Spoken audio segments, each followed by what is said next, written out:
خير الناصرين سنلقي في قلوب الذين كفروا الرعب بما أشركوا بالله ما لم ينزل به سلطانا ومأواهم النار وبئس مثوى الظالمين. الله أكبر. سمع الله لمن حمده. ربنا ولك الحمد. الله أكبر. الله أكبر.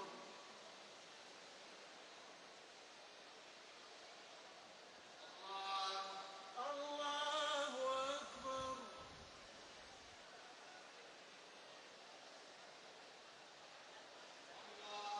الله أكبر. الله أكبر.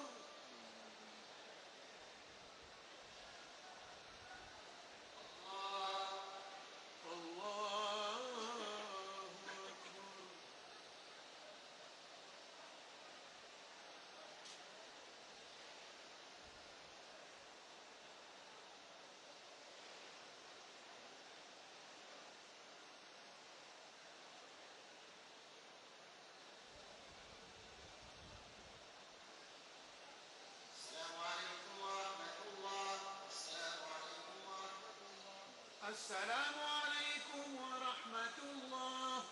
السلام عليكم ورحمة الله.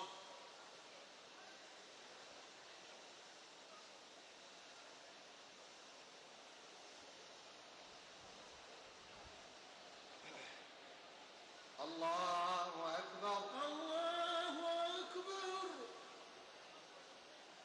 الحمد لله رب العالمين الرحمن الرحيم مالك يوم الدين إياك نعبد وإياك نستعين اهدنا الصراط المستقيم صراط الذين أنعمت عليهم غير المغضوب عليهم ولا الضالين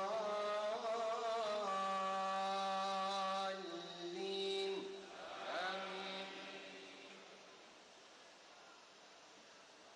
لإيلاف قريش إيلافهم رحلة الشتاء والصيف فليعبدوا رب هذا البيت الذي أطعمهم من جوع وآمنهم من خوف. الله أكبر.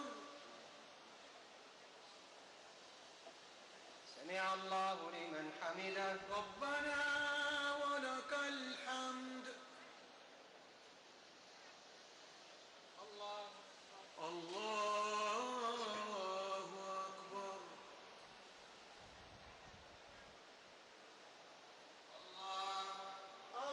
الله أكبر.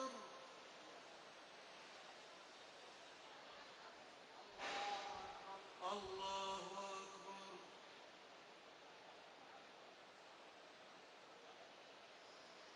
الله أكبر. الله أكبر.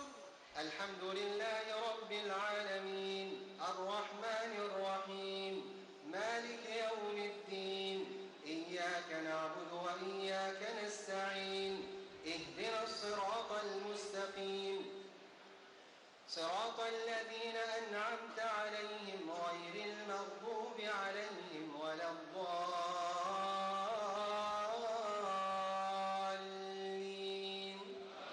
آمين. إذا جاء نصر الله والفتح ورأيت الناس يدخلون في دين الله أفواجا فسبح بحمد ربك واستغفره إنه كان توابا. الله أكبر. سمع الله لمن حمده. ربنا ولك الحمد. الله أكبر.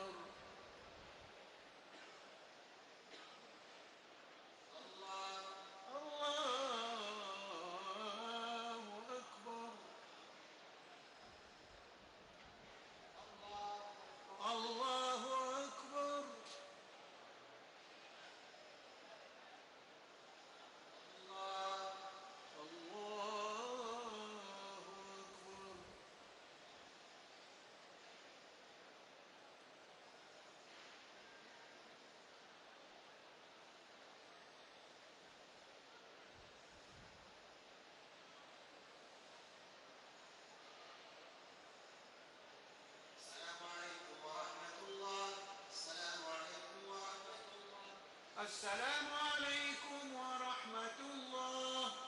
السلام عليكم ورحمة الله. الله أكبر. الله أكبر. الحمد لله رب العالمين الرحمن الرحيم مالك يوم الدين إياك نعبد وإياك نستعين اهدنا الصراط المستقيم صراط الذين أنعمت عليهم غير المغضوب عليهم ولا الضالين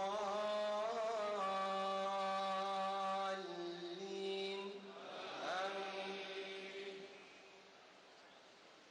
قل هو الله أحد الله الصمد لم يلد ولم يولد ولم يكن له كفوا أحد. الله أكبر. سمع الله لمن حمده. ربنا ولك الحمد. اللهم اهدنا فيمن هديت وعافنا فيمن عافيت وتولنا فيمن توليت وبارك لنا فيما أعطيت وقنا واصرف عنا شر ما قضيت إنك تقضي ولا يقضى عليك إنه لا يذل من واليت ولا يعز من عاديت تباركت ربنا وتعاليت لك الحمد على ما قضيت ولك الشكر على ما أعطيت نستغفرك اللهم من جميع الذنوب والخطايا ونتوب إليك. اللهم يا حي يا قيوم يا ذا الجلال والإكرام يا بديع السماوات والأرض يا من لا يعجزه شيء ولا يكرثه شيء ولا يؤوده شيء ولا يثقله شيء وهو على كل شيء قدير يا عظيم يا حليم يا علي يا كريم يا رب العالمين نسألك بملكك الذي لا يضام وبعزك الذي لا يرام وبنورك الذي ملأت به أركان عرشك نسألك يا الله أن تنصر الإسلام والمسلمين. اللهم انصر الإسلام والمسلمين. اللهم انصر الإسلام والمسلمين. اللهم انصر دينك وكتابك وسنة نبيك وعبادك الصالحين. اللهم انصر من نصر الدين واخذل من خذل الدين. اللهم انصر من نصر الدين واخذل من خذل الدين. يا حي يا قيوم يا ذا الجلال والإكرام نسألك أن تنصر إخواننا المسلمين المستضعفين في كل مكان. اللهم انصر إخواننا المسلمين المقهورين في كل مكان. اللهم انصر إخواننا المسلمين المظلومين في مشارق الأرض ومغاربها برحمتك يا أرحم الراحمين. اللهم يا حي يا قيوم يا ذا الجلال والإكرام اجمع كلمة المسلمين على الحق يا رب العالمين. اللهم وحد صفوفهم. اللهم انصرهم على عدوك وعدوهم يا قوي يا عزيز.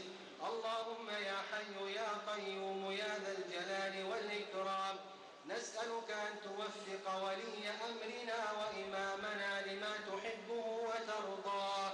اللهم وفق ولي أمرنا لما تحبه وترضاه ووفق ولي عهده ونائبه لكل خير يا رب العالمين. اللهم ألبسهم لباس الصحة والعافية وأجر الخير على أيديهم. اللهم اجعلهم مفاتيح للخير مغاليق للشر.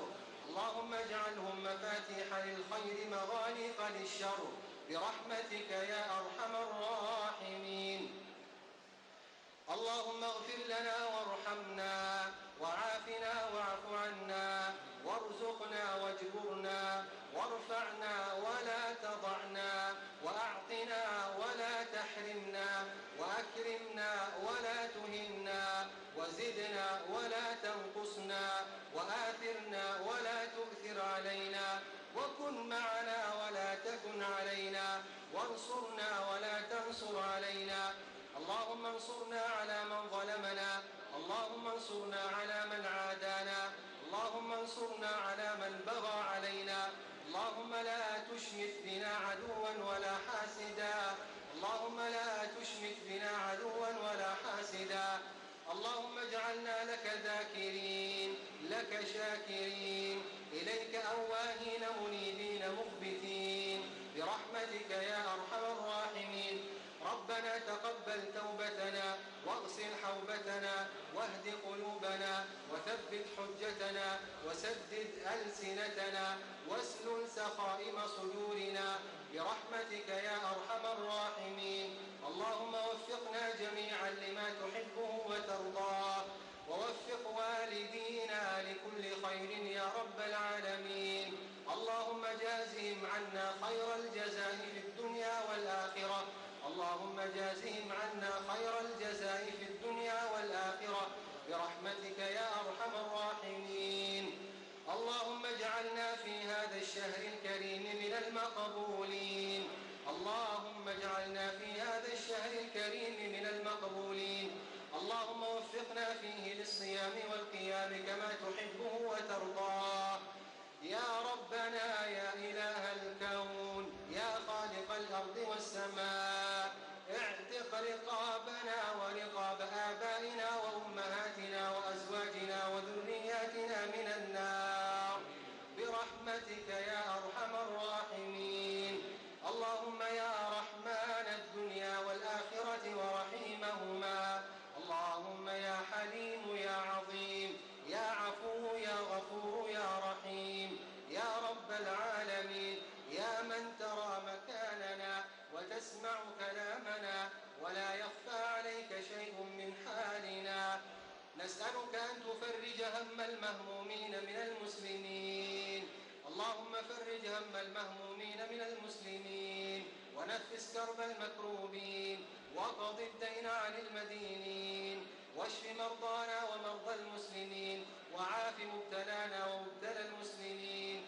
اللهم فك أسر المأسورين من المسلمين، برحمتك يا أرحم الراحمين. اللهم ارحم موتانا وموتى المسلمين، اللهم ارحم موتانا وموتى المسلمين الذين ماتوا على الإسلام. اللهم اغفر لهم وارحمهم وعافهم واعف عنهم وأكرم نزلهم ووسع مدخلهم، واغسلهم بالماء والثلج والبرد، ونقهم من الذنوب والخطايا كما ينقى الثوب الأبيض من الدنس. اللهم جازهم بالحسنات إحسانا وبالسيئات عفوا وغفرانا، اللهم جازهم بالحسنات إحسانا وبالسيئات عفوا وغفرانا. اللهم يا رب العالمين، يا رحمن يا رحيم يا كريم، من كان منهم منعما فزده نعيما، من كان منهم منعما فزده نعيما، وارفع درجته في المهديين وتقبله في الصالحين. اللهم يا رحمن يا رحيم، من كان منهم معذبا فاغفر له وارحم، اللهم اغفر له وارحم، اللهم اغفر له وارحم، وتجاوز عنه واصفح عنه واعف عنه يا عفو يا غفور يا رب العالمين. اللهم ارحمنا برحمتك إذا صرنا إلى ما صاروا إليه يا أرحم الراحمين. وصلى الله وسلم وبارك على نبينا محمد وعلى آله وأزواجه وذرياته الطيبين الطاهرين، وسائر صحابته الكرام الأبرار الأطهار، وخص منهم أبا بكر وعمر وعثمان وعلي، والتابعين لهم بإحسان إلى يوم الدين. الله أكبر.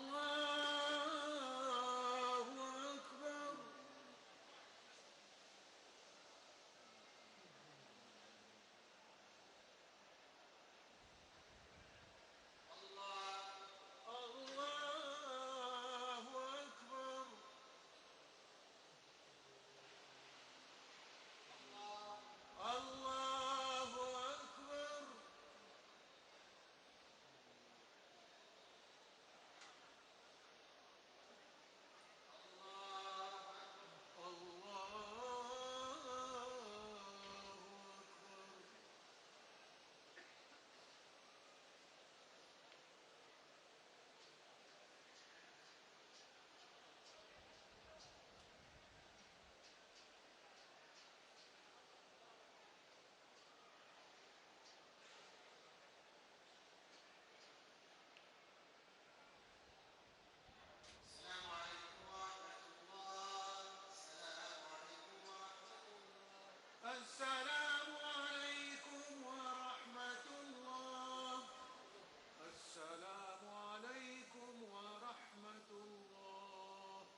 अस्सलाम वालेकुम नाजरीन, पहचाना मुझे? मैं आपकी दोस्त ज़ेबी ज़ुबैर हाजिर हूँ आपका अपना प्रोग्राम अक्से रसोई लेकर। पूरे रमज़ान मैं रहूँगी आपके साथ और सजाऊँगी आपके सहरो इफ्तार के दस्तरखान को। दोस्तों, सबसे पहले माह रमज़ान की दिली मुबारकबाद। हमको अल्लाह ताला का शुक्र अता करना चाहिए कि उसने ये मुबारक महीना हमें फिर से अता किया। दोस्तों, मुबारक महीने की हमें कद्र करनी चाहिए, रोज़े रखने चाहिए, इबादत करना चाहिए, ज़कात खैरात निकालना चाहिए, अपने गुनाहों की तौबा इस्तग़फ़ार करनी चाहिए, अपने गरीब भाई बहनों को ना भूलें, अच्छे अच्छे खाने बनाएं, खुद भी खाएं, दोस्तों रिश्तेदारों को भी खिलाएं।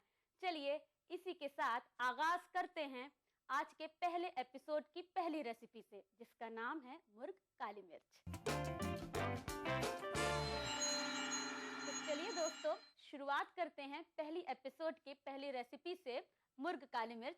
देखते हैं मुर्ग काली मिर्च कैसे बनेगा। आइए। मुर्ग काली मिर्च के लिए हमें चिकन की लेग पीसेस चाहिए, जिस पर हम ऐसे कट लगा देंगे दोनों तरफ से, जिससे कि नमक और सारे मसाले अच्छे से इसके अंदर मैरिनेट हो जाएं, घुस जाएं। अब हम इसके अंदर डालेंगे नमक हस्बे जायका,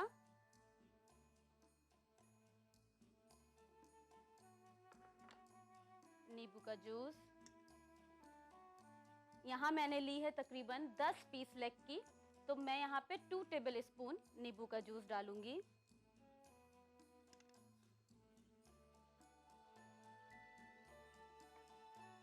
मुर्ग काली मिर्च है तो इसके अंदर काली मिर्च, बड़ी इलायची, छोटी इलायची और लौंग, इन चारों चीजों को आपको इमाम दस्ते पे दरदरा कर लेना है। चलिए डालते हैं।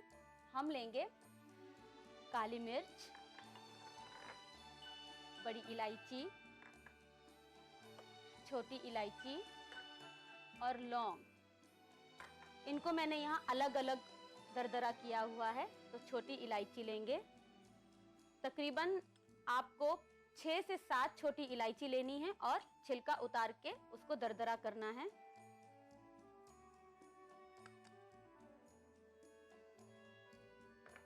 इसी तरीके से काली मिर्च भी 8 से 10 दाने लेने हैं और इसे भी आप डाल दीजिए। इसी तरीके से बड़ी इलायची कम से कम 5 से 6 पीसेस लेनी है। छिलका उतार के आपको इसको दरदरा करना है, पाउडर नहीं बनाना है।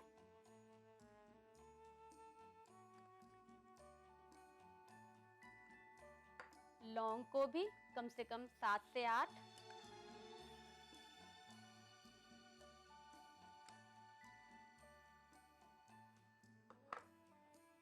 इसके बाद हम इसमें डालेंगे अदरक लहसुन का पेस्ट 1 टेबल स्पून, लाल मिर्च पाउडर 1 टीस्पून,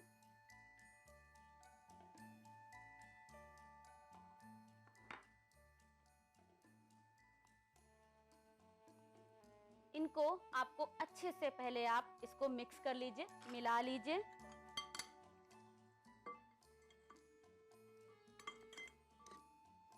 अच्छे से मिला लीजिए।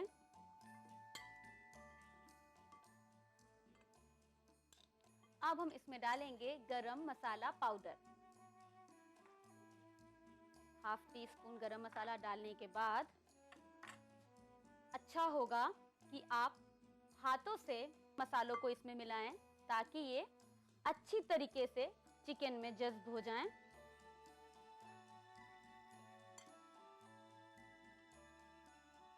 अब हमें कम से कम 3 घंटे इसे मैरिनेट करने के लिए रखना है। तो चलिए हम फ्रिज में रख देते हैं।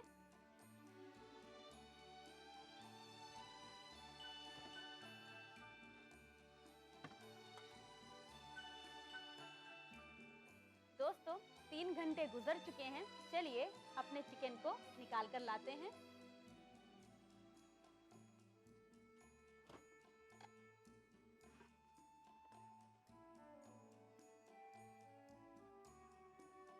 ये देखिए।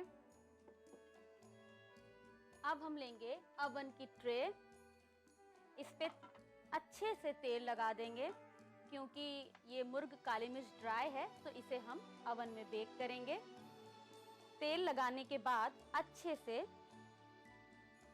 अब हम अपनी एक एक पीसेस को लेग की रख देंगे।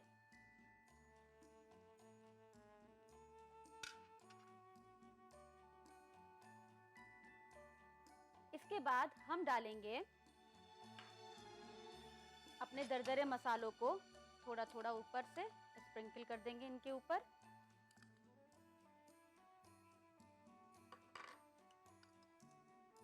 छोटी इलायची के बाद लौंग,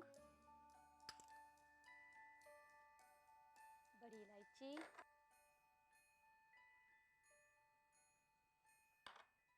काली मिर्च,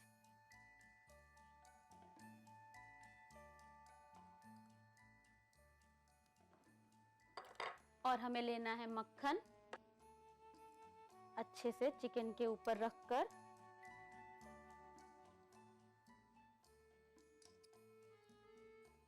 मक्खन लगाने के बाद मैंने अवन को प्री हीट के लिए लगा दिया है। हम इसे 250 डिग्री सेंटीग्रेड पर कम से कम पहले 25 से 30 मिनट बेक करेंगे। उसके बाद पलटकर फिर मक्खन डालकर और पिज्जा चीज डालकर दोबारा 10 मिनट बेक करेंगे। चलिए इसे अवन में रख देते हैं।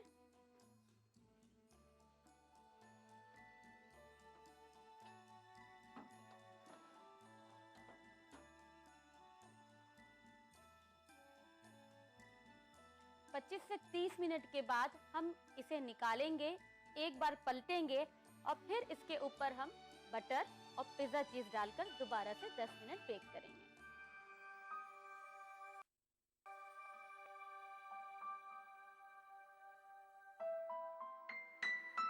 दोस्तों 25 से 30 मिनट हो चुके हैं। चलिए अवन से चिकन को निकाल कर लाते हैं।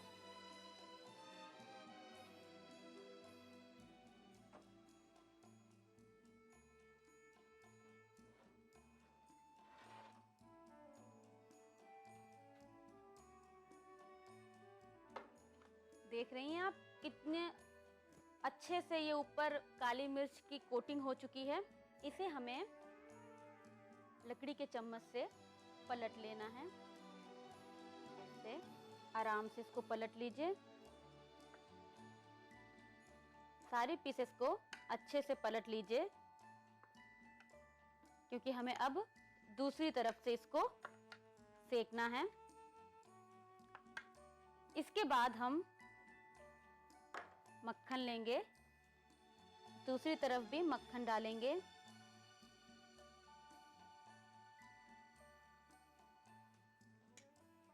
मक्खन डालने के बाद हम इसमें फिर से काली मिर्च थोड़ी थोड़ी सब पे स्प्रिंकल करेंगे।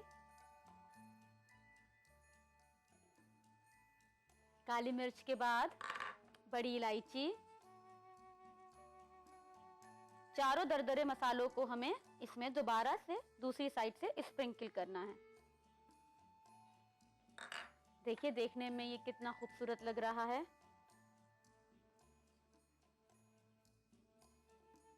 खुशबू भी बहुत बेहतरीन आ रही है। इसके बाद हमें लेना है पिज्जा चीज।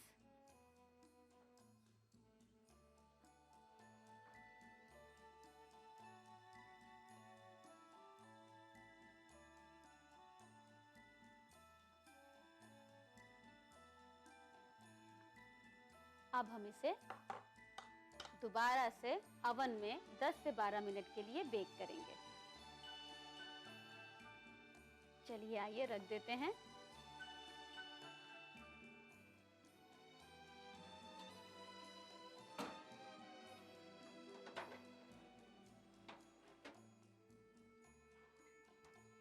बारह मिनट के बाद हम इसे निकालेंगे और सर्व करेंगे।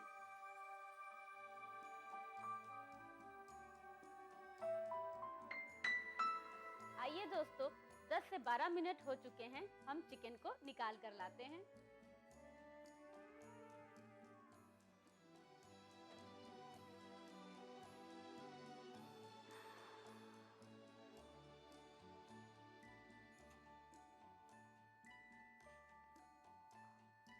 ये देखिए माशाल्लाह चिकन इतना खूबसूरत लग रहा है। चलिए इसे हम निकालते हैं। आपको ज़रूरत पड़ेगी, बहुत गर्म होगा इसलिए इसको वाव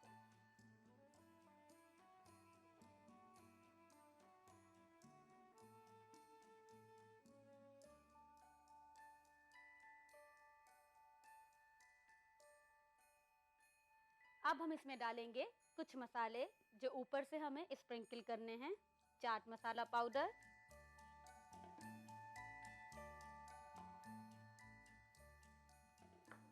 अब हम डालेंगे भुने हुए जीरे का पाउडर,